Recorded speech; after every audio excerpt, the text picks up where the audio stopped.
pemilih, kembali lagi dengan saya Desti di Ngusep, ngupas putar urusan pemilu.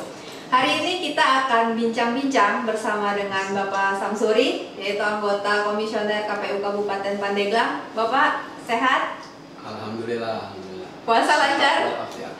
Lancar, Pak? Alhamdulillah, sampai hari ini belum belum batal ini. Alhamdulillah. Udah beli baju lebaran, Pak?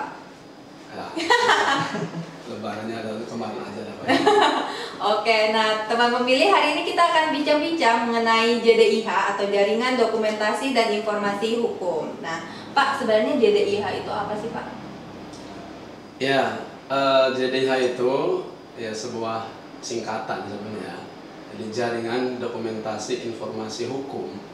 Nah, ini sesuai peraturan Presiden nomor 33 tahun 2012 tentang sebuah lembaga atau kementerian itu harus membentuk namanya JDIH, termasuk KPU itu sendiri, Mbak Desti. Berarti bisa dibilang JDIH ini amanat ya Pak ya, dari Ya. Perpres nomor 33 tahun 2012 dan juga mungkin Undang-Undang nomor 7 ya Pak ya, tahun 2017 tentang pemilu ya. Oke, nah sebenarnya di dalam website JDIH itu kan website ya Pak ya. Nah di dalamnya itu terkandung hal-hal apa aja sih Pak? Iya, ada beberapa instrumen ya di dalam JDIH itu. Yang pertama terkait tentang peraturan KPU itu sendiri, Desti, yang ini juga kita bisa mengakses terkait peraturan-peraturan yang dibuat oleh KPU ya, dalam hal ini KPU RI begitu. Yang berikutnya ada selain peraturan KPU ada surat edaran KPU berjenjang. Ada yang dari KPU RI, KPU provinsi dan kabupaten kota. Yang terakhir ini juga menjadi informasi penting ya, terkait misalnya informasi-informasi dokumentasi yang dilakukan oleh KPU misalnya Kabupaten Pandeglang ya, KPU provinsi dan KPU RI ya. Begitu Mbak Desi. Oke, berarti JDIH ini wadah ya Pak ya bagi teman-teman pemilih yang mau tahu terkait dengan peraturan perundang-undangan terkait dengan pemilu maupun pilkada gitu ya Pak ya, yang dapat diakses di websitenya KPU masing-masing gitu ya Pak. Oke, nah selain website JDIH nih Pak, ada nggak sih gagasan terkait dengan media sosial JDIH di KPU itu sendiri, mungkin dari Instagram atau dari YouTube dan segala macamnya? Iya, tentu kita melihat perkembangan zaman ya Mbak Desti, apalagi misalnya di dunia medsos begitu kan, kita tentu harus mencoba berikhtiar gitu ya, tidak boleh kalah dengan misalnya media-media mainstream lainnya. KPU Pandeglang sendiri kita sudah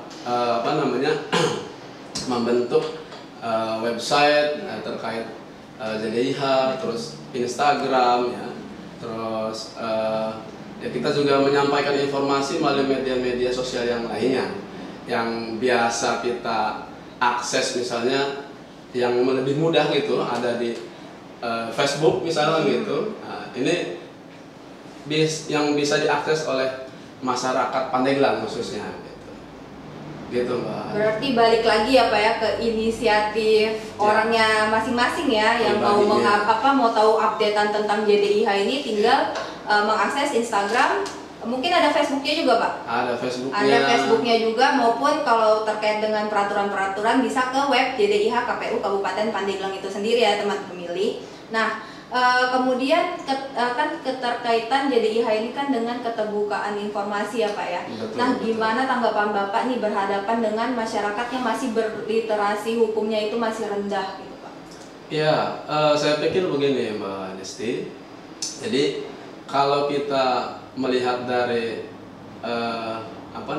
informasi-informasi yang disampaikan oleh sebuah lembaga termasuk KPU, ini yang harus diperhatikan oleh kita dari internalnya dulu, menyiapkan beberapa media, menyiapkan beberapa berita untuk diekspos. Itu pertama yang harus siapkan adalah misalnya terkait produk hukum, keputusan KPU misalnya, ya harus diinventarisir dulu.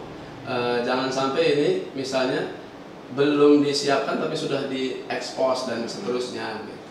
Terus terkait misalnya informasi yang oleh masyarakat yang harus diketahui, tentu menjadi penting ya, agar masyarakat mendapatkan informasi ini secara utuh gitu ya. Jangan sampai belum matang informasi atau produk hukum dari kita sudah diekspos misalnya melalui media-media mainstream lainnya gitu. Berarti balik lagi ke internal KPU itu sendiri ya Pak ya. Sebelum mengupdate sesuatu berarti harus dilihat terlebih dahulu apakah ini layak untuk diupdate atau tidak gitu. Nah, ada nggak sih Pak gagasan atau strategis untuk teman pemilih nih agar mendorong mereka untuk mengakses peraturan-peraturan dari KPU itu sendiri? Iya, ada beberapa istilahnya strategi ya, yang dilakukan oleh kami sebagai penyelenggara pemilu di tingkat kabupaten kota.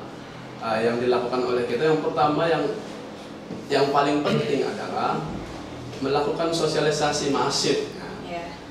Karena kan walaupun ini media sosial ini siapapun boleh mengakses, tapi karena sosialisasi kita terkait misalnya keberadaan JDIH itu sendiri belum tersampaikan ke teman-teman pemilih misalnya, ini jadi salah satu poin penting melakukan sosialisasi misalnya melalui teman-teman pemilih pemula misalnya ya, dengan kegiatan-kegiatan roadshow ya, atau misal melakukan sosialisasi melalui media sosial yang dimiliki oleh kita misalnya. Oke, berarti lebih ke internalnya kita juga ya Pak ya, mendorong agar para teman pemilih ini kalau mau mencari sesuatu berkaitan dengan hukum itu bisa diakses melalui website, Instagram ataupun Facebook dari JDIH itu sendiri ya Pak ya. Nah, ini kan terkait dengan keterbukaan informasi nih ya Pak ya. Pasti kan informasi banyak yang akurat, banyak yang hoax juga. Nah, tanggapan Bapak peran dari JDIH ini terhadap situasi seperti itu seperti apa? Iya, lagi-lagi ya, karena JDIH ini sebagai informasi terkait misalnya produk hukum, baik itu misalnya oleh KPU Kabupaten Kota, Provinsi, dan KPU RI, ini informasinya terintegrasi, Mbak Desti. Jadi informasinya satu kesatuan ya. Jadi kalau kita mau mengakses misal JDIH Pandeglang, walaupun posisi pemilih itu misalnya berada di luar Pandeglang, bisa mengakses informasi produk hukum KPU Pandeglang. Jadi karena satu kesatuan, jadi ini bisa diakses kapanpun, dimanapun. Gitu. Yang penting ada akses internetnya ya Pak ya. Itu. Gitu teman pemilih. Jadi kalau butuh sesuatu berkaitan dengan peraturan bisa langsung ke website dari JDIH KPU Kabupaten Pandeglang ya Pak ya, terkait dengan peraturan-peraturan pemilu maupun pilkada ya Pak ya. Oke. Harapan nih Pak, ini kan Bapak sebagai pembina dari JDIH KPU Kabupaten Pandeglang, apa harapan Bapak terhadap JDIH itu sendiri? Yang pertama, harapan kami sebagai pembina, pengelola JDIH, tentu mengharapkan pada semua pemilih atau masyarakat Kabupaten Pandeglang pada umumnya, mari kita gunakan akses atau istilahnya media yang ada untuk mencari informasi-informasi terkait produk hukum yang ada ya. Linknya sudah terekspos gitu ya, dan ini juga bisa diakses dimanapun gitu ya, kecuali yang tidak ada sinyal. Iya. Oke, teman pemilih, mungkin ada yang Bapak ada kesan-pesan atau apa gitu terkait dengan JDIH ini Pak, Bapak sampaikan ke teman pemilih?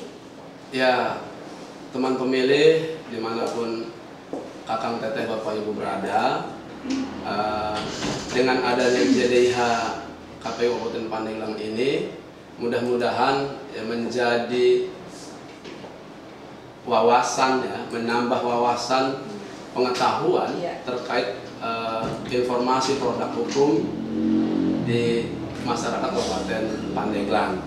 Kami berharap peran serta Bapak Ibu Kakang Teteh menjadi support ya, tak terhingga untuk kami. Kira-kira begitu, Mbak. Iya, oke teman pemilih. Baik Pak, tadi pertanyaan terakhir dari kami. Nah, teman pemilih, tidak terasa sudah sampai di penghujung acara podcast kita pada pagi hari ini. Semoga apa yang disampaikan oleh Pak Sam bisa diterima oleh teman-teman pemilih dan menjadi wawasan bagi teman pemilih itu sendiri. Nah, jangan lupa teman pemilih saksikan podcast-podcast kami berikutnya dengan narasumber maupun topik yang menarik pula. Nah, saya Desti dan Pak Sam. Sampai jumpa kembali. Terima kasih.